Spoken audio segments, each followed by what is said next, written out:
Atha'a, vous écoutez Taoui FM sur le 98.4. Aujourd'hui, je reçois Here Moana de la Maison de la Culture qui vient nous présenter les grands projets déjà jusqu'à la fin de l'année.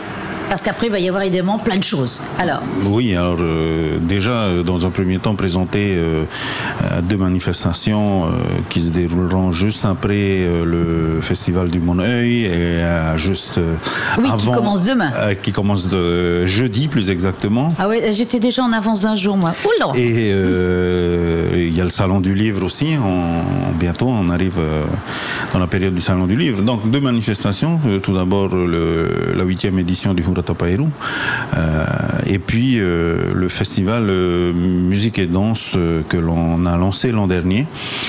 Deux manifestations qui se conjuguent un peu parce que pendant le Hurata Paeru, on a essayé de lancer quelque chose qui présente la danse et la musique sous toutes ses formes.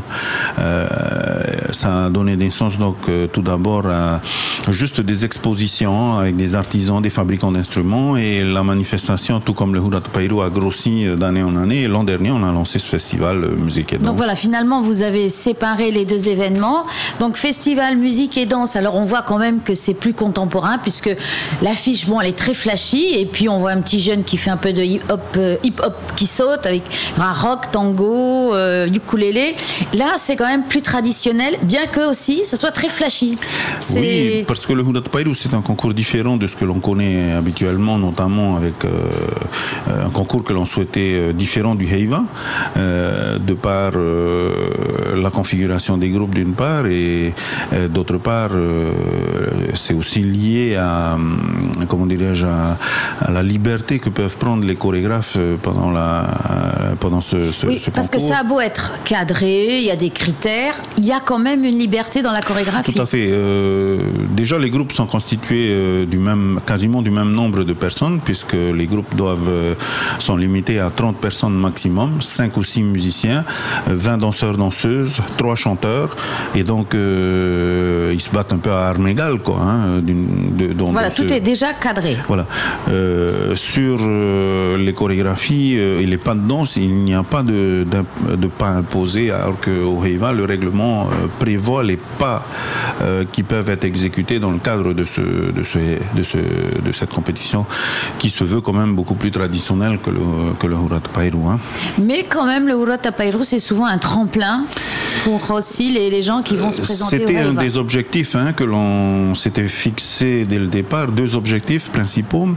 Lorsque j'étais conseiller technique au ministère de la Culture pendant quelques années, lorsqu'on faisait les rencontres avec les groupes, plusieurs groupes qui ne se présentaient pas au Heiva à l'époque et qui ne se produisaient que dans les hôtels se plaignaient du fait qu'il n'y ait pas d'espace finalement où ces groupes pouvaient présenter puis avoir une certaine reconnaissance. Voilà, aussi. En dehors des hôtels, pour eux, les portes étaient un peu closes, quoi.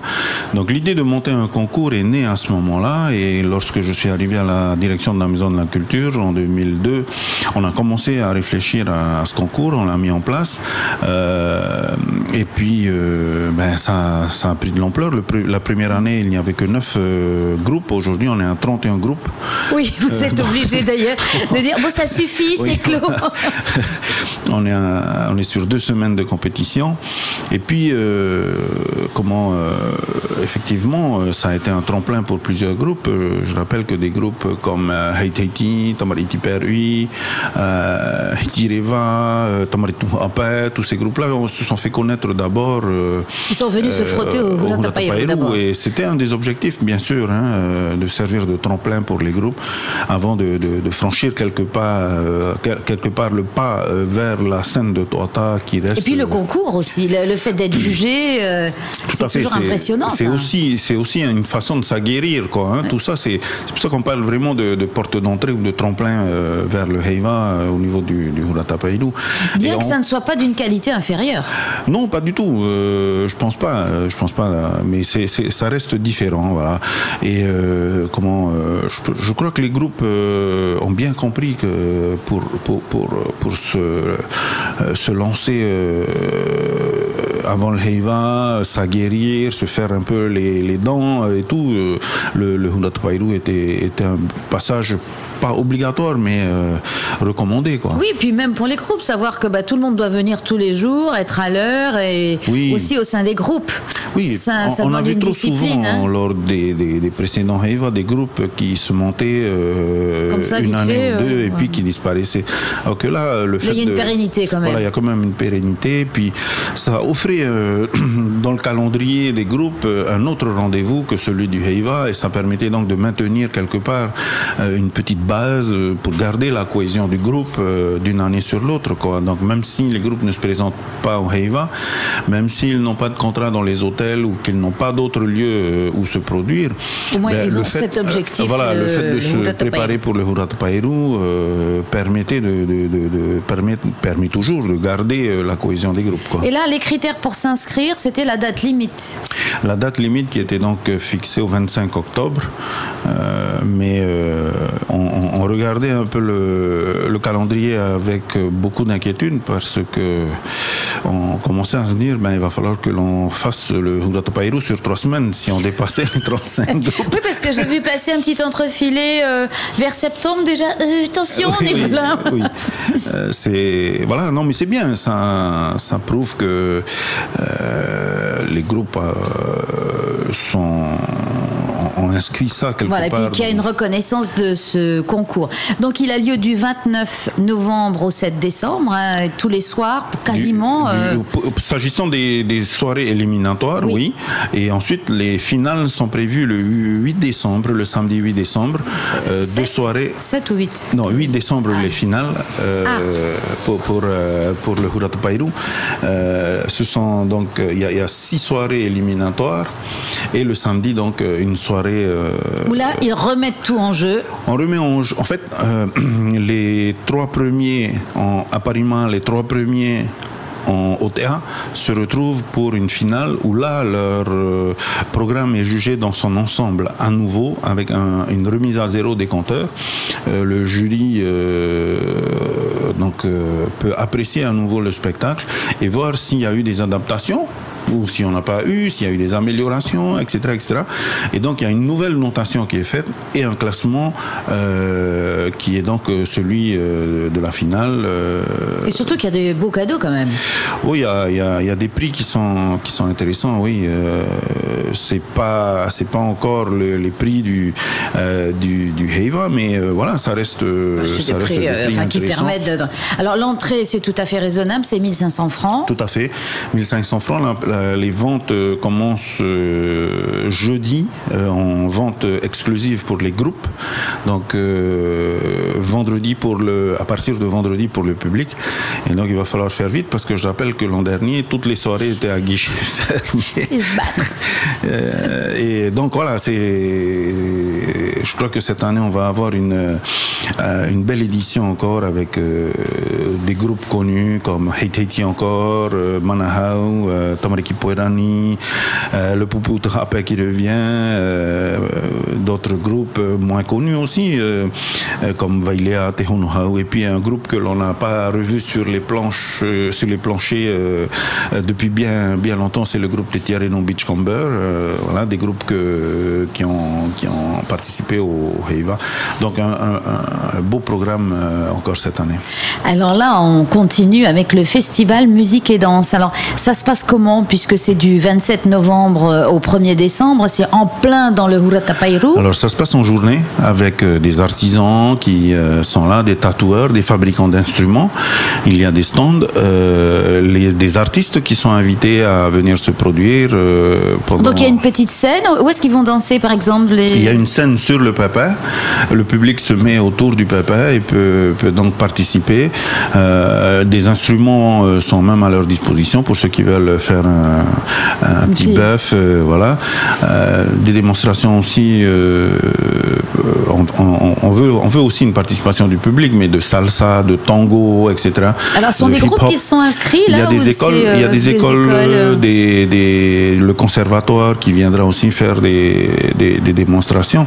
L'idée c'est de se faire connaître de se servir encore une fois de la Maison de la Culture comme tremplin. Et puis en soirée, on a quand même des artistes bien connus comme Tikahiri, comme Moya, comme Marouari Ateni, Pepena qui va présenter son nouvel album. Donc à partir de 19h au Petit Théâtre, il y aura des concerts aussi dans le Petit Théâtre. Alors donc ça sera, il faudra choisir, ça va être embêtant ça?